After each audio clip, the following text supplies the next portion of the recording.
राजस्थान के दूरदराज इलाके में स्थित है कंकालगढ़ रेलवे स्टेशन।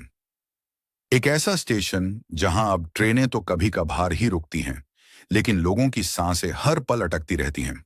यह स्टेशन वर्षों से वीरान पड़ा है और जो भी वहां रात बिताने की कोशिश करता है, अगली सुबह वो जिंदा नहीं मिलता, या अगर मिलता है तो उसकी हालत कंकाल जैसी हो चुकी होती है।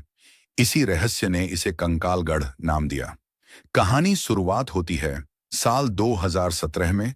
रेलवे विभाग ने एक नई योजना के तहत कंकालगढ़ स्टेशन को फिर से चालू करने का निर्णय लिया। इसके लिए एक युवा अधिकारी अविनाश सिंह को वहां 3 दिन की निगरानी के लिए भेजा गया। अविनाश मेहनती और निडर था। उसने कभी भूत प्रेत की कहानियों पर विश्वास नहीं किया था। जब लोगों ने उसे चेतावनी दी कि रात में स्टेशन पर मत रुकना, तो वह मुस्कुराकर बोला, डर किस बात का, भूत तो सिर्फ कहानियों में होते हैं। अविनाश स्टेशन मास्टर के पुराने जर्जर दफ्तर में बैठा था। बाहर हवा में अजीब सी सरसराहट थी। घड़ी ने रात के 12 बजाए ही थे कि उसे स्टेशन की सीढ़ियों पर किसी के भारी कदमों की आहट सुनाई दी। वह बाहर निकला, लेकिन वहां कोई नहीं था।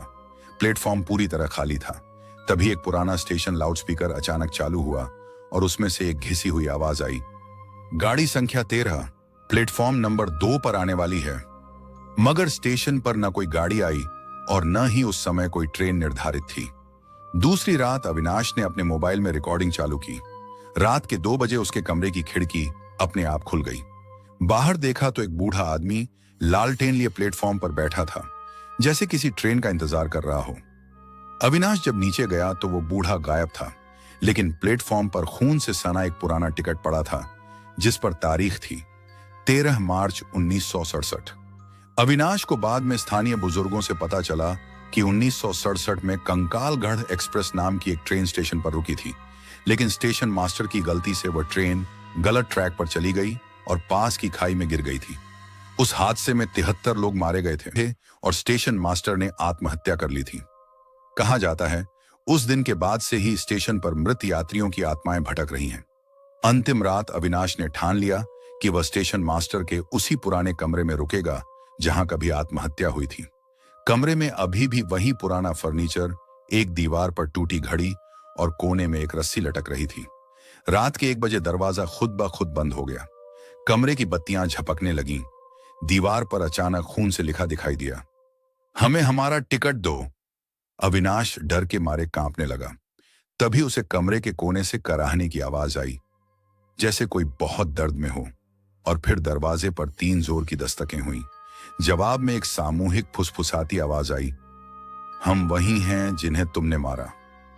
सुबह जब रेलवे के कर्मचारी स्टेशन पहुंचे तो दरवाजा अंदर से बंद था। तोड़ने पर अंदर अविनाश बेसुध पड़ा था।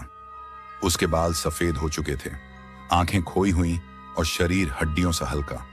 वह बार बार एक ही बात दोहरा रहा था, गाड़ी संख्या 13 टिकट 2 टिकट 2। आज भी कहा जाता है कि अगर आप 13 तारीख की रात को कंकालगढ़ स्टेशन पर रुकें तो आपको दूर से सीटी की आवाज सुनाई देगी, ट्रेन की पटरी हिलती महसूस होगी और कुछ धुंधले चेहरे टिकट लेकर प्लेटफॉर्म पर उतरते नजर आएंगे। वो सब जो आज भी अपने सफर की मंजिल पर नहीं पहुंच पाए। रेलवे विभाग ने कंकालगढ़ स्टेशन को दोबारा शुरू करने का प्लान रद्द कर दिया। वहां आज भी एक बोर्ड टंगा है, जो देखा नहीं वही सच है। स्टेशन में प्रवेश निषेध है और लोग अब भी कहते हैं, जो एक बार कंकालगढ़ की रात देख ले वो फिर दिन की रोशनी में भी डरने लगता है।